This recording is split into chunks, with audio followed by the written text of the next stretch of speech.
is up, alienARMy? I'm Oculus, the alien next door, purveyor of esoteric lore. And on this channel, we discuss everything out of this world. So today, this is going to be, as you can tell, a more casual type of chit chat session. So I'm just going to be covering some topics that I feel pulled to allow the collective to know as conveyed to me. So if it resonates with you, it does. If it doesn't, there might not be a topic which is meant to resonate with you at this time. But if you did click on the video and you're watching this right now, there is something that we are going to explore that is going to pertain to you. So first, we're going to discuss zero. This is just something that I am guided to share with you, which I channeled, and it says, does zero mean you have no thing? Or does it mean that you have the potential for everything? So that's just the quote there. I'm going to elaborate a little bit. And this is really talking about the 0 point, right? The God point, the Alpha and Omega. It's all of isness just in a circle because everything is connected. And this is showing you that depending on your perception of the number 0, is it a point of loss or is it a point of gain? So we can look at 0 as nothing at all, or we can look at 0 as everything that has the potential to be gained. So wherever you go, start at 0. And I mean this metaphorically, of course, as well. You can put it into your physical realm experiences if it behooves you to do so, but I speak mostly from metaphors. So from the metaphorical perspective, 0 being the God number, the all, universe, source, prime creator, however it resonates with you, this is everything. And when we're dealing with zeros, now this is kind of giving me vibes of another topic that I want to talk about. I don't remember if I did, maybe I did, I'm not sure. Anyway, I'm going to gloss over it again because it's, this is where the conversation's going, okay? So in the movie Arrival, with the language of the aliens, I was talking about 0, referring to Alpha and Omega, all that is. Their language, the aliens, the heptapods, they were called in the movie Arrival, their language was in circles. And that essentially meant that they could see all points of time at once as the perception from that God, source, universal view. And when one is looking at 0 from a God, source potential, what is happening is that time doesn't exist. So 0 could have had a negative connotation 1 minute ago, and then now, because you switch the perspective from ego mind to God principle, you are viewing 0 as right now in this moment, 0 is potential for everything, because the time, the linear 1 minute ago, 1 minute from now, and the now, they are all existing in the now. It's just from the human perspective of the ego mind, which is translating time as being linear, just because it makes more logical sense, right? You have a past and a future rather than, well, when did the past and when did the future happen? The answer, ding, ding, ding, it's all happening now. So when we're looking at something from the 0 point, it is the polarity of looking at it 0 from the ego mindset and looking at it from the perspective of God. So 0, depending on where you're glancing at it from, is the potential to be something of a negative or something of a positive. If you were viewing 0 from a negative, then that essentially translates into, as conveyed to me, that you're viewing everything in this moment as nothing, because there was never, how you came to that 0 in the first place matters not in the now moment. In the now moment, if you're thinking 0 but something happened, let's say technically 3 weeks ago, you're bringing that into the now moment, right? It happened once in a now moment. Whereas if you're looking at 0 from the God perspective, what's happening is that you see that everything in the now moment is perfect, and there's the potential for the most marvelous outcome that you could even possibly dream of. So it's the filter that we're putting on the number 0. Has to do with time, alpha, omega, everything is now, there is no past, there's no future, yada, yada, yada. I'm sure you've heard it all before. So wanted to talk about that. And now we're going to move along to Uranus and Neptune. And Uranus and Neptune, they're fucking fabulous fellows. Uranus and Neptune, yes. So I have in a few other videos that Uranus is the masculine form. I've been talking about this a lot. Neptune is the feminine form, okay? And I talk with my hands because why not?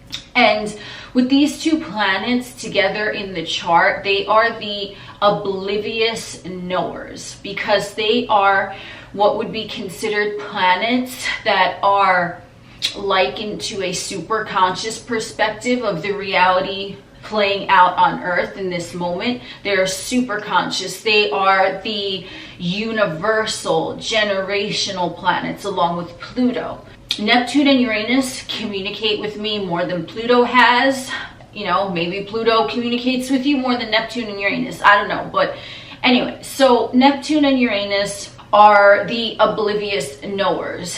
And what I mean by that is that both of them have the superconscious embedded in their energy, because they are looking at Earth from the perspective of the grand rather than the perspective of the small, rather than the perspective of the third dimensional point of view only vantage point.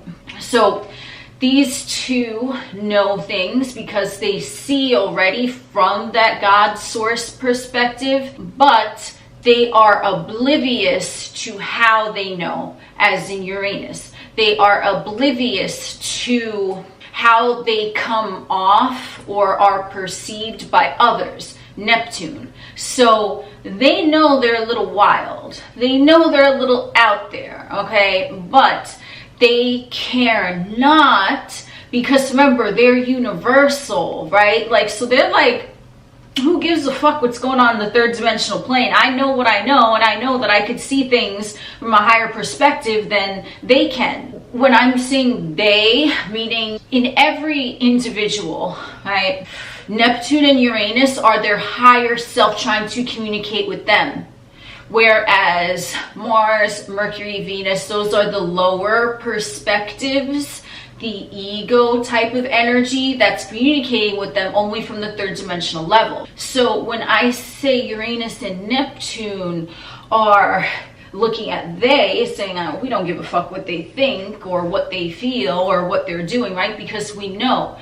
And they are oblivious to how they come off, because they know what they're doing, and therefore anything that could be pushed at them from an ego perspective consciousness wouldn't even make its way there, because that's so high that they've elevated above that human consciousness. So when especially these personal planets are out of alignment and stifled or overexerting themselves, not in balance, functioning how they should. That's why, like, when we speak of being connected to source energy in one's birth chart, astrological birth chart, if it so resonates with you, you will find your point of communication with your higher self in the placements and aspects of your Uranus and Neptune. So the Mars, Venus, Mercury, they are not all negative, right? They all have positive facets to them as well. But the things even they are influencing positively in the birth chart is not going to be what Uranus and Neptune are doing, like that God source, that knowing, but also oblivious. Like, I don't understand why Mars is not receiving the message that I'm trying to give to them. I don't understand why this individual in their third dimensional vessel isn't listening to me, says the soul, right? So if you want to think of soul, part of the personality of the soul is in Uranus and Neptune, okay, and Pluto, because they're the outer. Part of the personality of the third dimensional vessel is Mars, Venus, Mercury, right? So those aspects aspects are always in communication, because Uranus and Neptune, they're blasting radiant light, radiant knowledge, right? But they are not concerned with how the lower planets are receiving them, or how your third dimensional self is receiving them. So if, for example, you have a Mercury and a Uranus that are out of alignment, they're both the same thing. Like Uranus is just a higher octave of thinking, which is Mercury, and communication and how we learn things and shit like that. So when Uranus is transmitting down, trying to be like, hey Mercury, can you break this down for me, right? And I'm not talking about like they have to be physically aspected in the chart. This is just in general, like the oversoul is going to always constantly try to communicate with the ego mentality, right? To like steer motherfuckers away from shit that's not going to serve them. But the interpretation of the God transmission from Uranus and Neptune, that is what is going to be the key to having the inner planets understand and be able to translate what they are saying. So let's say someone channels, okay, and they are channeling and they know something when they're channeling, but then let's say if their Mercury is not expressing itself in the most beneficial way in the chart, then Mercury is going to try to dissuade that channeled thought. It's going to question it. It's going to immediately come in. You say you know this, Lord Uranus, but how do I know that you do? And Lord Uranus sends his response. But Mercury, because Mercury is like this, right? It's like all over the place. It's like, no, that can't be real. Wait, is it real? I'm not sure. I don't know. I don't think it's real because it doesn't make sense. And like, it's going to like that. I don't know. That's what Mercury does, okay? So if the Mercury is balanced and receiving the information properly from Uranus, then Mercury is going to be able to decipher and interpret it, because it now has the trust of something greater than the personal planet perspective of the third dimensional ego. So it's the trust in what is not tangible by the inner planets. The inner planets must trust what they are receiving from the ethers. So if any of the inner planets are imbalanced, they are either going to shy away or they're going to overexert the messages that are being transmuted to them from the outer planets. So how do we know that a planet is potentially what they call afflicted, even though it's just, he's a little bit, he's a little bit out of balance, right? I mean, he's still moving and grooving and doing him, but he's a little bit off center, right? You want to break out that little like water ruler and I forget what that shit is called. One of those. You need to just get him attuned. How to tell a planet is overworked, or he's not keeping up. He's not paying his share of the bill. You know what I mean? It's like you got Mars going out and Mars is paying for everything, and then it's like Mercury chimes in like, oh, I'll leave in the tip, but it's like Mars is still like, what the fuck you doing? Like, why every time we go out I'm paying for you? Like, carry your weight, motherfucker. Like, that's really what's going on when a planet is out of balance, or if a planet is overworked. Mars, in the example I use, would be overworked, too dominant, too aggressive. Mercury, in that example I use, would be too passive, too like not putting in their share of what they are there to do. And this can happen for all the planets, okay? You will either notice that particular area, let's say someone has an overactive Mars and Mars is just like, he's trying to get his all day, every day. This could be someone with anger issues.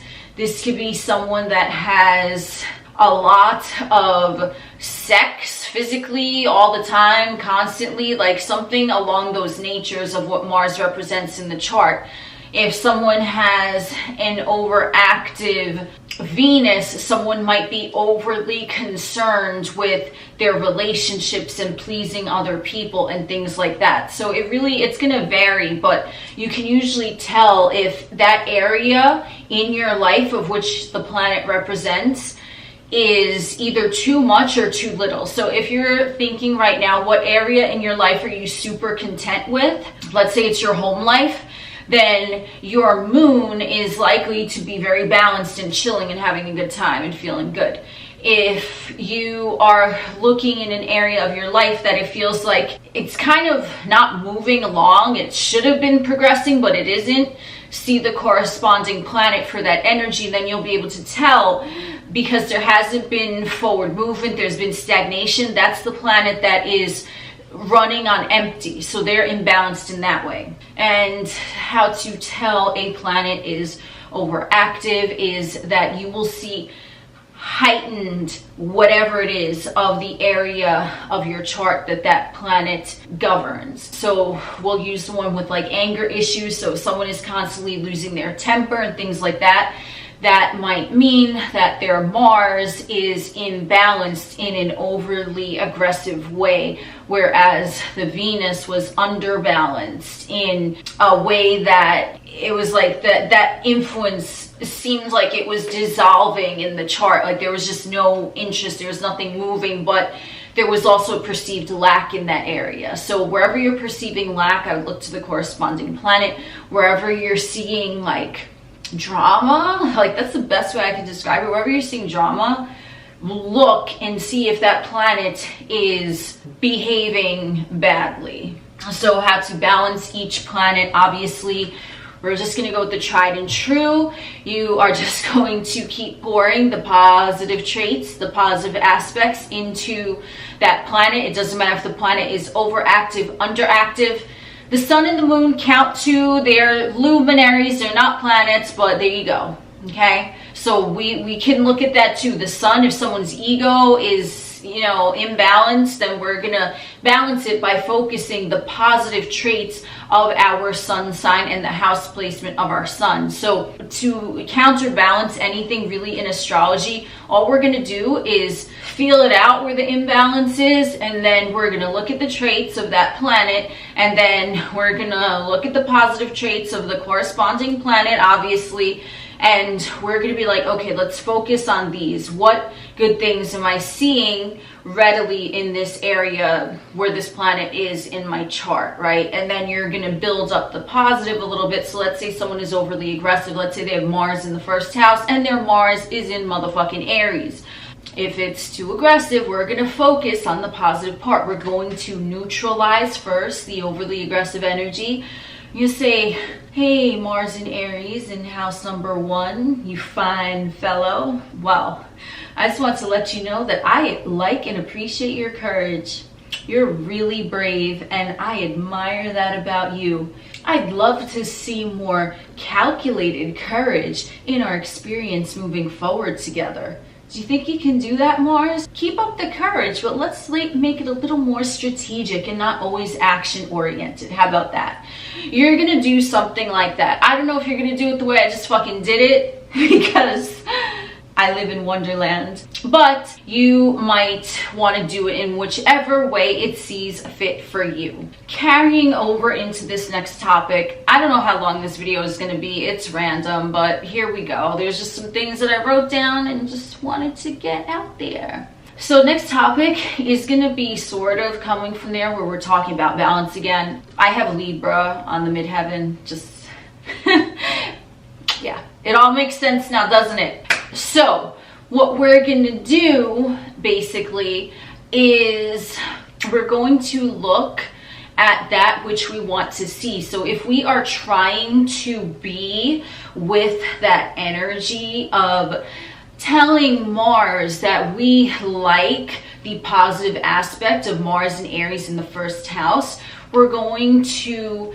expand on that, thereby neutralizing what the opposing pole is. So now, with that being said about the balance, we are going to tune, you'll see why I did that little dance in a second. We're going to tune to what channel is your reality physical vessel viewing at the moment. Are you viewing a channel that is feeling low, constricted, or are you viewing a channel that feels light and open? And I mean this both metaphorically and physically, because the very nature of Earth in these times is really striving for balance, which is why I see two different timelines branching off. And it's very important to choose which timeline you want to follow, and not everyone might follow you along that same timeline, but you will encounter like-minded individuals who are on your same timeline, therefore being in your same wavelength. So it's going to be a positive, because to move forward on each perspective timeline, the ones who are not meant to be on that timeline because they've chosen a different timeline, they're just going to gravitate out of your experience. When we're thinking about timelines as a movie projector, we are seeing two projectors behind us, and they're both showing on the same wall two different shows. So one might be a comedy, one might be a drama, and whichever one chooses to focus on, that is where they're going to end up going. So we have this duality, and we also have to acknowledge that in order to maintain that balance on Earth during this point in time, what we have to understand is that those on the timeline that is different from ours, there's not going to be a big shakeup in those events. It's just you're going to slowly gravitate out of each other's experience, and you have to understand that it is a positive thing, because they, just like you, have the right to choose which projector they are looking at in the moment. And if they choose the projector that is not the same one you're looking at, you must give them that respect, because that is where they wish to wander. If you wish to venture elsewhere, then so be it. But do not try to switch up your timeline, what you're looking at, because you feel that the other timeline is where everyone else is looking, where everyone else's attention is being lit up by. So there is going to be a choice to be made, and you are going to choose whichever timeline feels the best to you, and that you know that it is the right decision. So this is not a timeline that you are feeling constricted about. This is a timeline that you feel open and happy and jubilant about, and that is how you will know the difference. Because where you feel, again with that Libra heaven shit, when you get your Anubis on and your heart is as light as a feather and they balance equally on the scales, that is how you will know that you've made the right decision, because it will feel right. And in the moment, that is the best choice for you. It is not something to think about. It is not something to contemplate. It is not something to ponder. In the moment, the right choice is always made. It is always in the moment. Remember, we spoke of the now moment, zero factor, all that is and ever will be is always in the moment. So let's say with the timeline example that I just gave you, if you are thinking right now like, which timeline would I choose? Well, I think I would go with that one because XYZ, right? You might go with that one. I'm not saying you aren't. The choice is up to you, but it is not something to decipher unless that moment of choice presents itself to you in your third dimensional physical experience. And it will be a choice that feels right and natural in the moment. Everything is going to work out perfectly in that moment of decision. Everything is going to work out better than you anticipated. When we make a choice from the moment perspective, from the moment point of view, that is how we know it is legit. And there have been times, I'm sure that anyone can relate to, where they kind of knew that they were making the wrong decision. They kind of knew that that relationship was going nowhere. They kind of knew that it wasn't going to work out with XYZ, but they went into it anyway. That is how you know you've chosen the wrong timeline. You've chosen the wrong decision for you in the moment. But in the moment, the paradox of balance is that whatever it was that you knew, yes you did, boo, you knew. You knew what you were getting into, but you went with it anyway because your ego needed that. Your ego said, hot damn, homie, here we go again. Like, wow, you want some more of this? Okay, we're gonna dish it up and serve it to you. You went along with that, and you knew you shouldn't have, but you probably went along with it because it was a choice that seemed logical, seemed reasonable. It seems like, well, mathematically on paper, according to my calculations, this is the best choice for me. And there are probably a whole bunch of motherfucking factors in there. But it was not wisdom. It was ego, logic, monkey mind playing tricks on you, homie. The ego came in, said, well, here is a choice, and, you know, a choice is being presented to us. So what are we going to do now? Let's formulate a logical conclusion. Well, the mathematical points align over here. We're going to align X. We're going to align Z. Oh, okay, that makes sense. Yes, go ahead. Whereas the higher octaves of consciousness, Neptune and Uranus, they're sitting there and they're like, holy shit, like, what? Like, they're watching the show and they're like, damn, you chose that path again. Okay, well, it didn't feel right the first time. What makes you think it's going to feel right the second and third time? And by feel right, I mean feeling at true neutral, which true neutral is not a feeling, it's a knowing. But the best way that I can describe a true neutral, it will feel like just bliss. Just serene and placid, calm bliss.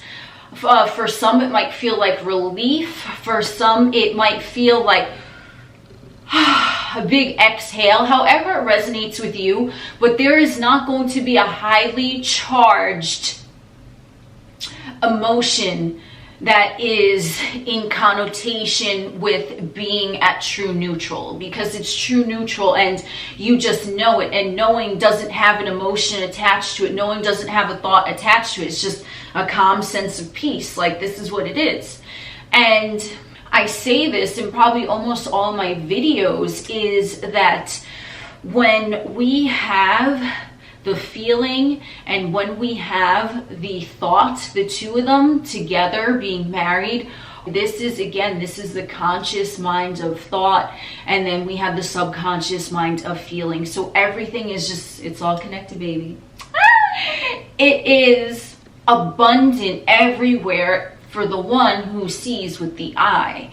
So when I'm talking about everything being all connected, it goes from astrology, it goes to current events, it goes to what other people are exhibiting that you are around, though you might not necessarily be exhibiting yourself. It's all connected, because you will sometimes find messengers randomly and it seems like it has nothing to do with you, but you might overhear a conversation that someone else is having on a cell phone while you're in motherfucking Starbucks or whatever. Or you might turn on the TV just to see like a quote past the screen. Like, all of that is connected, okay? Sometimes the answers to your prayers are in a seemingly mundane type of format. And I think I rambled on for quite some time. This was just a freestyle, so I want to get everything that I took notes down out and convey it. And I'm not doing the Macarena, but I just did now. I am Oculus, the alien next door. We will chit chat again soon.